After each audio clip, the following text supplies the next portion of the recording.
With stoic determination, you begin the laborious task of clearing away the rock and rubble which fills this stairwell. You are fearful that it may take you several days to reach the next level, and so it comes as a welcome surprise when, after just a few minutes' work, you see a gap appearing at the top of the mound. A gust of cold, wintry air wafts through this breach, rekindling your hopes of reaching the surface. Revived by the cold, clean air, you attack the rubble with renewed vigor. But then your hopes are shaken when you hear a sinister sound. Behind you, something is climbing the stairs to the landing. Oops. Rising to the top of the stairs comes a lumbering hulk with hungry scarlet eyes. The beast is covered with a vile fur. A vile fur? How would that even look? Maybe if it is tattered or if there's a smell of blood around it. I guess. Which glistens in Or the... maybe it's dirty and smells. Maybe, yeah, both could be ghost explanations. Or maybe all of it. Yeah. It is dirty, bloodied fur, and it has recently maybe been in combat. Yeah. And the opposition was quite smelly. And if you added that, it would make sense to describe it as like a vile fur spotted with blood and dust. But no, it's just a vile fur. Kinda nondescript when you think about it. Which glistens in the eerie light of a landing. Its long... And then it's probably not that dirty and smelly if it glistens. Probably not. In the eerie light of a landing, its long sinewy arms are outstretched, and in both its hands there are chunks of dagger-like flint. Its distended belly skims the floor as it stalks closer, and a brown gluey saliva runs freely from its fanged lower jaw. With the rockfall preventing a hasty escape, you draw your weapon and steel yourself for combat with this nightmarish creature. You're now fighting a tunnel stalker. Huh. Stop stalking the tunnel. So, yeah, by the way, what's your combat skill again? Isn't it 48? Let me have a look. It would be 49. 49. And I might as well confess right here, because we're now facing such a creature. You can throw monsters at me that have fangs and jaws and shiny eyes and whatsoever, but give me something that has long, stretchy arms, and I panic. I honestly panic. Right, so this is not your best idea of... No, especially favorite if meal. you add in some, you know those teeth that rats have, those very sharp front teeth. Well, fortunate for you, there's no picture this time, so roll the die. Okay. At least I think there's not. Hang on. And then it goes to fucking search for it. Why, thanks. You see, I noticed that you can encounter this creature multiple places, so... Yeah, have you set on something sharp? There's a picture!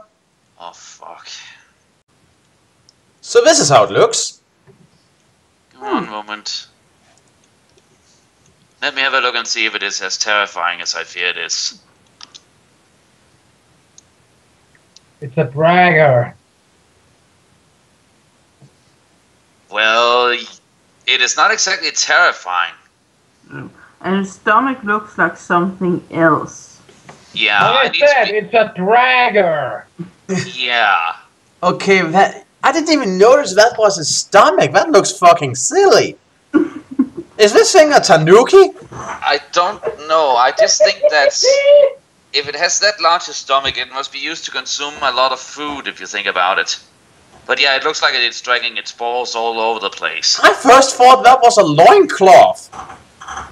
That's just weird. If that's a loincloth, then it is connected to its body by some means. Yeah, I noticed that when you pointed it out. I just didn't notice it at first because, well, that's just stupid. Why would this happen? I know stomachs can get distended from, you know,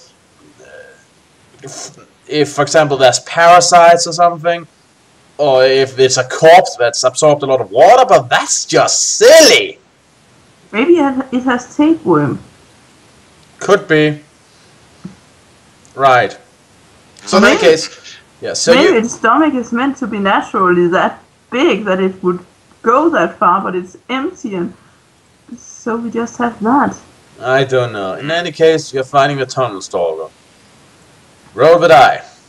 3. Right.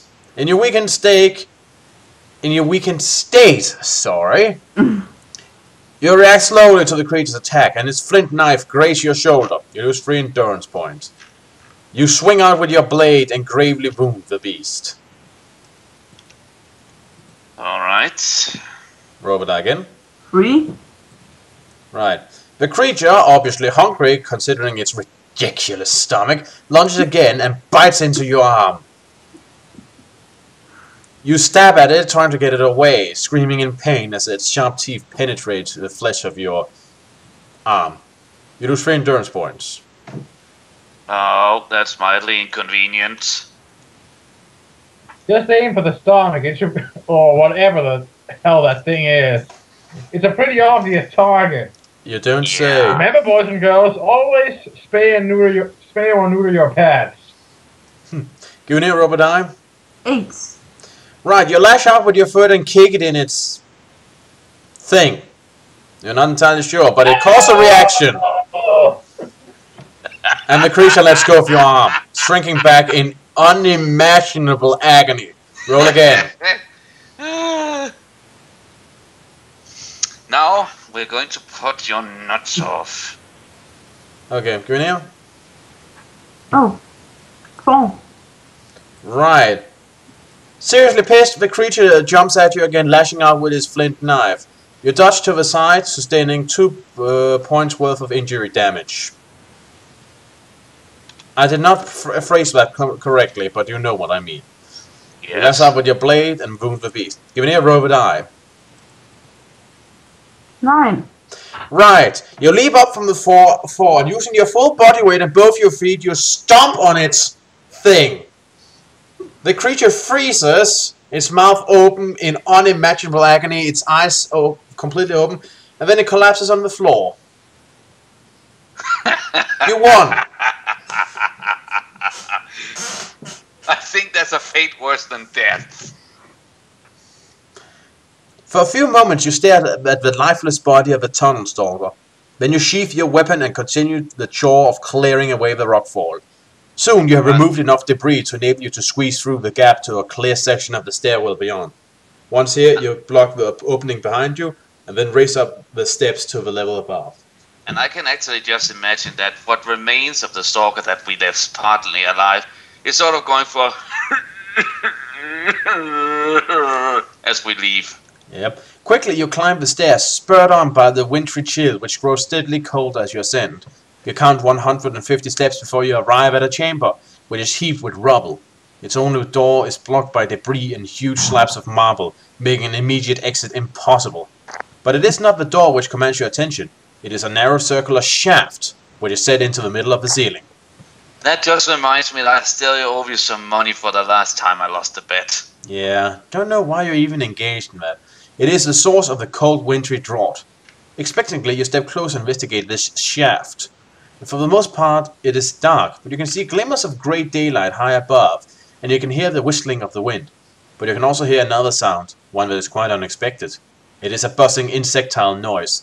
You focus upon the darkness and suddenly you see that the noise comes from nests of winged insects, which are fixed to the inside of the shaft. Okay, I think that was a pretty long description and it mentions it 3 times. And none of us broke up laughing hysterically because I think it has sort of run its course. Yeah. Yeah, there are some small living things in this shaft. You should get that looked at. God! Yeah, we should get that looked at. Suddenly the gentle buzzing becomes an angry drone. Then from out of a locust nest comes a swarm of wasp-like insects, each as large as a clenched fist. Alerted by your body warmth, they hurtle down the shaft and gather in a menacing cloud around the opening. The problem is, now I'm just reminded of, I think it was King Midas or Minos, I cannot really remember, who actually was cursed to have, yeah, you know what, shoot out of his, you know what. I believe it was venomous serpents he could shoot out of his business. Yeah, I just think this is a little horrific. For a few moments they hover there, virtually motionless. Then they begin to circle the ceiling, led by an insect whose vivid scarlet markings stand out in stark contrast to the black and yellow striped torsos of the others. And there's a picture. Great. Alright, there we go. Oh crap, they're shooting at us. What the hell are they? They look like a mix between wasps and what the hell otherwise they are doing, I don't know. I'm curious why you're laughing, Givenir. It looks like they're farting seeds at us. Ah, they remind me of the... Yeah. They Those doesn't look like stingers, they look like seeds. Yeah. Yeah, you're kind of right. So this is the deadly bee weapon. You My know what? God. You know what? Oh, It sort of looks like... Well, If I that have is a lot the... of bullets, so they're farting bullets at us. You know what? It just looks like those things are just going to be, you know, a minor inconvenience, sort of like bouncing off a chainmail, and then we can just move along if that's the only thing they have. But Yeah. they're probably just going to swarm around us and try and bite or whatever the fuck they do. And they're also damn cute. I want one. As the encircling swarm gathers speed, the lower sections of their bodies begins to glow, illuminating needle-like stingers in their tail. You draw your weapon and get... Those are not needle-like, goddammit. You draw your weapon and get ready to defend yourself lest they should attack, but you're caught off guard when suddenly the leading insect fires their stingers at you. Diving aside, you avoid being hit by this volley of venom-tipped needles, but as you scramble to your feet, the remainder of the swarm breaks away and dive down to attack your unprotected back. You're now fighting the untap wasps. Oh, and they're immune to all psychic attacks. So, yeah, what's your combat bonus from psychic power? Let me see. Psychic power. Would that be sort of like the size surge and all that? Yeah. Okay, we have 6 plus there, so we need to minus... That leaves us down to 43. Right, 43. Okay. You know I can what? work with that. This also sort of calls for a celebration, because I think it's the first time I listed it without fucking it up. Yep. So, Givenir, roll with I. 10. Right. You immediately lash out at these annoying insects and their seed-farting ways, and slash several of them into itty-bitty pieces. Or even itty-bittier pieces, actually. I'm not sure how you do that with a sword, but you do it. Roll with I again. 4. Yeah. The pissed off wasp now launch an attack, and you dodge to the side, though not completely. Your ear now has a nice wasp sting piercing. You lose 2 endurance points.